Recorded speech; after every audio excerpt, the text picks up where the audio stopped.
All right, we are here with Jim Griffin. Jim Griffin, and you just won. What did you win? I won first place in the Open Unlimited. Open Unlimited. All right, what was the name of your project? It was the modified CBT24s.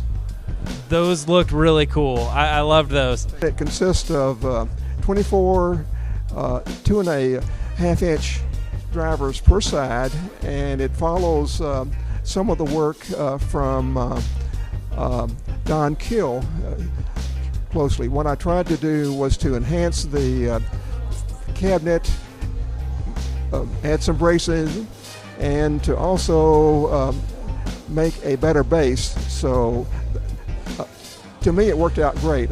I did have some help. Obviously, Don was being the father of the CBT, was free with his advice, and I benefited from that. Also, I had some help with the cabinetry from Kevin Kendrick that of course, I'm grateful for as well. So. Perfect. Yeah, that sounds great. And they were awesome. Are you going to come back next year and win again? Well, I don't know. You know, I don't have a project planned for next year right now, but who knows? I might do something smaller for next year. All right, well, we hope to see you back.